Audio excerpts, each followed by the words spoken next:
नमस्कार, आप देख रहे हैं डेली 24 भारत। मैं हूं आपके साथ अनीता शर्मा। शुरुआत करते हैं देवभूमि स्पेशल की। प्रदेश के 16 शिक्षकों को आज शिक्षक दिवस के मौके पर शैलेश मटियानी राज्य शैक्षिक पुरस्कार से सम्मानित किया गया।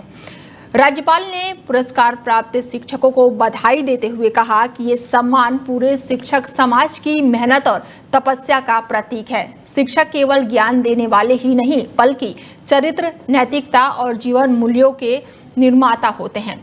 राज्यपाल ने कहा कि शिक्षा का उद्देश्य केवल रोजगार तक सीमित नहीं होना चाहिए। अध्यापक बच्चों को संस्कार, जिम्मेदार और राष्ट्रभक्त नागरिक बनाने में योगदान देते हैं। मुख्यमंत्री पुष्कर सिंह धामी ने सभी शिक्षकों को शिक्षा दिवस की शुभकामनाएं देते हुए कहा कि अपने अनुभव, ज्ञान और परिश्रम से विद्यार्थियों के व्यक्तित्व और भविष्य को संवारने को शिक्षकों पर महत्वपूर्ण जिम्मेदारियां होती हैं।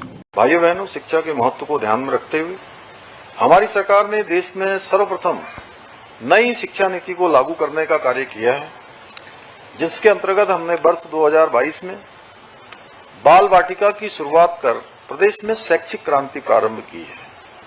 हमारी सरकार द्वारा क्वालिटी एजुकेशन सुनिश्चित करने के लिए सभी सरकारी विद्यालयों में एनसीईआरटी की पुस्तकें अनिवार्य की गई हैं।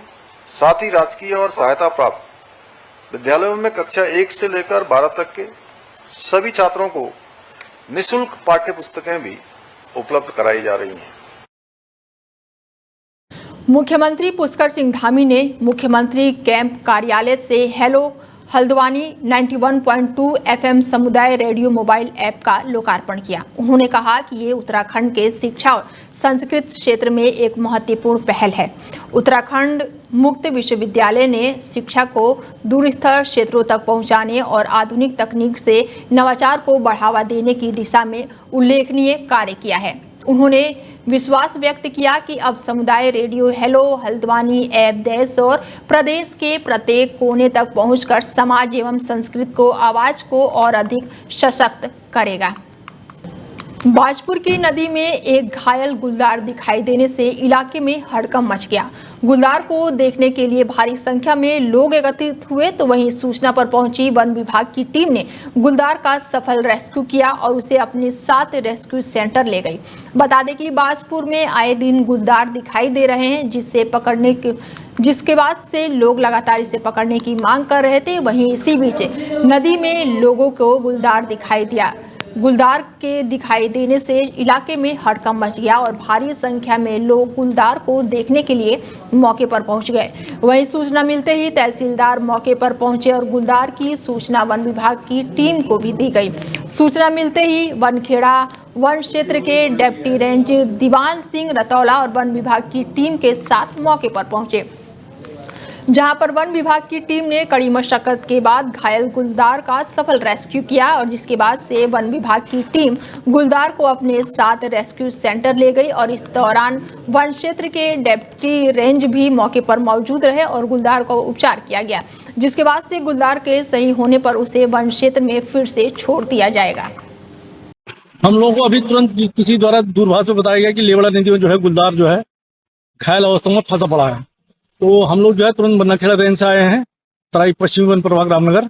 तो हम लोग तत्काल अपनी टीम लेके जाल वाला आवश्यक सामान जो है उसको लेके यहाँ आए और हमने जो है गुलदार को जो है सुरक्षित रेस्क्यू कर लिया है। तो इसको अब सीधे रेस्क्यू सेंटर ले जाएंगे, वहाँ इसका उपचार करने के बाद जब सही हो जाएगा तो जंगल छोड़ देंगे। हम लोगों को अभी तुरंत किसी द्वारा दूरभाष में बताया गया कि लेवड़ा नदी में जो है गुलदार जो है घायल अवस्था में फंसा पड़ा है। तो हम लोग जो है तुरंत बनखेड़ा रेंज से आए हैं, तराई पश्चिमी वन प्रभाग रामनगर। तो हम लोग तत्काल अपनी टीम लेके जाल वाला आवश्यक सामान जो है उसको लेके यहाँ आए और हमने जो है गुलदार को जो है सुरक्षित रेस्क्यू कर लिया है। तो इसको अब सीधे रेस्क्यू सेंटर ले जाएंगे, वहाँ इसका उपचार करने के बाद जब सही हो जाएगा तो जंगल छोड़ देंगे। हम लोगों को अभी तुरंत किसी द्वारा दूरभाष में बताया गया कि लेवड़ा नदी में जो है गुलदार जो है घायल अवस्था में फंसा पड़ा है। तो हम लोग जो है तुरंत बनखेड़ा रेंज से आए हैं, तराई पश्चिमी वन प्रभाग रामनगर। तो हम लोग तत्काल अपनी टीम लेके जाल वाला आवश्यक सामान जो है उसको लेके यहाँ आए। कांग्रेस संगठन जिला अध्यक्ष की दौड़ में कई दावेदार हैं। गुरुवार को हरियाणा के कैबिनेट मंत्री रहे रावदान सिंह और साथ ही लोहाघाट विधायक और साथ ही अधिकारी और पूर्व प्रदेश महासचिव भी सभागार में पहुंचे। पहले कार्यकर्ताओं से रूबरू हुए और फिर जिला अध्यक्ष चयन की प्रक्रिया का शुभारंभ किया।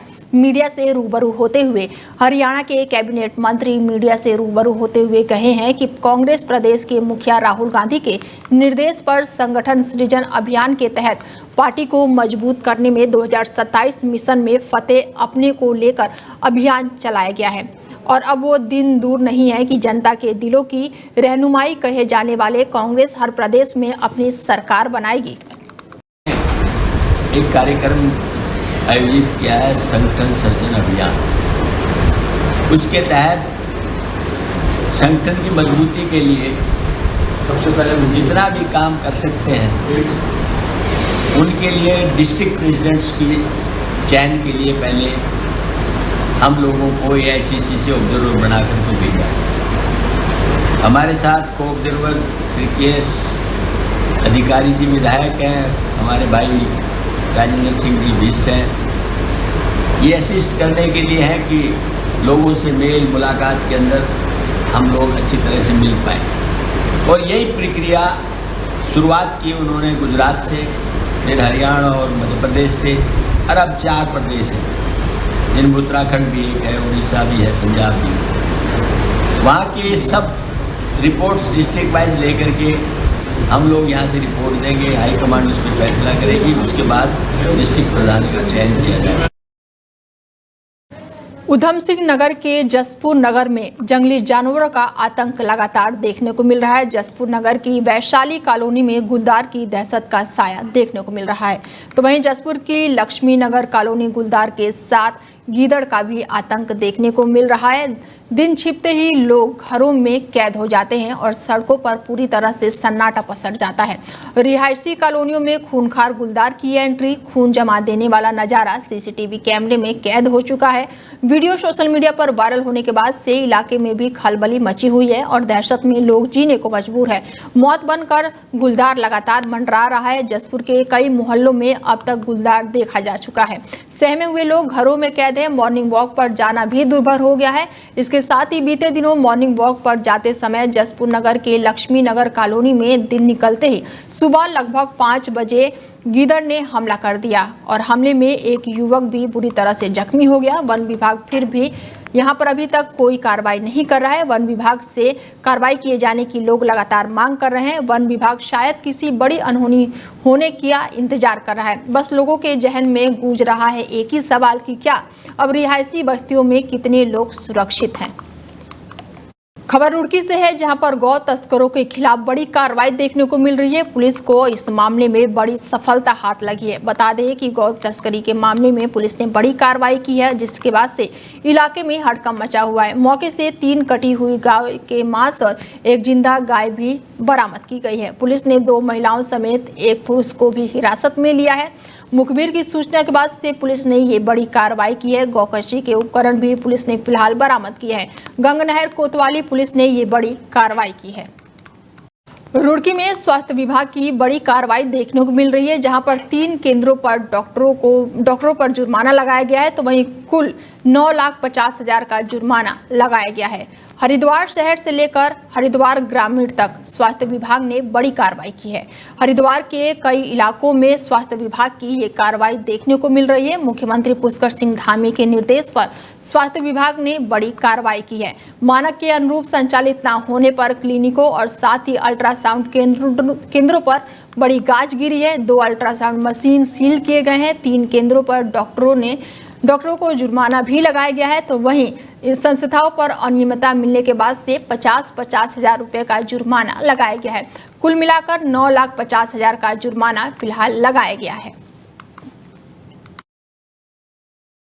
एक मैटर में संज्ञान में लाया गया, जिसमें कि कुछ लोगों के द्वारा गलत तरीके से पुराने गुड़ को प्रोसेस करके या फिर बनाकर बेचने की खबर आई है। तो इसमें निश्चित तौर पे फूड सेफ्टी डिपार्टमेंट से और SDM राजस्व विभाग से जांच कराई जाएगी और सुरक्षा के जो भी हमारे मानक होते हैं खाद्य सुरक्षा के, उसके अनुसार ही हम कार्रवाई आगे करेंगे। इसमें भी समय समय पर हमें जो शिकायत मिलती है कि कभी रबड़ को, प्लास्टिक को या अन्य पॉलिटिंग मटेरियल्स को जला के गुड़ का मैन्युफैक्चरिंग, ईंट भट्टों का इस्तेमाल आदि की खबरें मिलती हैं, तो उस पर समय समय पर हमने जांच भी कराई है। अभी जैसे आगे भी अगर ऐसी कोई शिकायत आएगी तो उसमें हम सख्त कर देंगे। एक मैटर में संज्ञान में लाया गया, जिसमें कि कुछ लोगों के द्वारा हरिद्वार के सिडकुल कोतवाली क्षेत्र स्थित दीप गंगा अपार्टमेंट में नशे में धुत युवकों ने दिन दहाड़े हंगामा कर डाला। शराब के नशे में बेकाबू हुए इन मंचलों ने पहले अपार्टमेंट परिसर में गाली गलौज की और फिर गार्ड के साथ जमकर मारपीट की। अचानक हुई इस गुंडागर्दी से पूरे अपार्टमेंट में अफरा तफरी का माहौल बन गया और लोग दहशत में आ गए। हैरानी की बात यह है कि पूरी घटना का वीडियो अपार्टमेंट में लगे सीसीटीवी कैमरे में साफ साफ कैद हो गया है। घटना की जानकारी मिलते ही पुलिस मौके पर पहुंची और आरोपियों की पहचान में जुट गई। तो वहीं अपार्टमेंट निवासियों ने पुलिस अधिकारियों से लिखित शिकायत देकर नशेड़ियों पर सख्त कार्रवाई किए जाने की मांग की है। एसपी सिटी पंकज का कहना है कि मामले की जांच की जा रही है और जिन लोगों ने गार्ड से मारपीट की है उनके खिलाफ सख्त कार्रवाई की जाएगी। ये घटना हरिद्वार जैसे धार्मिक शहर की छवि को धूमिल करने वाली है। ये जो अमित पुंडीर है, इसने मुझे दोपहर में फ़ोन करा 2 तारीख को, और मैंने फ़ोन उठाया। मैं तो सो रहा था, मैंने वापस कॉल बैक करा इसे, तो कहने लगा मैंने एक मैसेज करा है। तो मैंने कहा भाई मेरे पास कोई मैसेज नहीं आया। बोला आप ग्रुप में नहीं हो? मैंने कहा भाई ग्रुप में नहीं हूँ मैं। तो फिर उसके बाद उसने मुझे पर्सनली मैसेज करा। तो मैंने उससे पूछा कि मैसेज का मतलब क्या है। कहने लगा मैसेज का मतलब ये है कि दीप गंगा में आप बहुत फ्लैट खरीदते बेचते हो। मैंने कहा भाई 4 साल में मैंने सिर्फ 2 फ्लैट खरीदे बेचे हैं, वो भी अपने जानने वालों के। मेरा इसमें कोई इंटरेस्ट नहीं है। तो बोलता नहीं हमें पता है बहुत फ्लैट खरीदे बेचे हो, शराब के नशे में था। मैंने कहा तो अब बताओ क्या करना है। बोले अब ये करना है कि आप जो भी फ्लैट खरीदोगे बेचोगे मेरे थ्रू बेचोगे, कोई अकेले आप काम नहीं कर पाओगे। मैंने कहा देखो भाई हम ऐसी गुलामी किसी की करते नहीं। अब बोल तो मुझे इंटरेस्ट नहीं है क्योंकि मेरी इंडस्ट्री लग रही है और मुझे किसी की गुलामी नहीं करनी। तो हमारी काफ़ी गर्मा गर्म बहस रही उसकी। जो वरिष्ठ नागरिकगण है, इसमें एक मिश्रा जी हैं और एक अरविंद जी, ये सब लोग यहाँ पर आए थे एसएसपी साहब के यहाँ। इनके द्वारा आरोप लगाया गया है कि एक अमित पुंडीर नाम का व्यक्ति है जो दीप गंगा अपार्टमेंट के जो ओनर्स है, वो बिल्डर्स हैं, उनके लिए काम करते हैं। उनके द्वारा इनकी संग अभद्रता की गई, उनके गार्ड्स ने मारपीट करी है। इसमें थाना प्रभारी सिडकुल को बता दिया गया है कि उसमें पूरी जांच करें और आवश्यक कार्रवाई।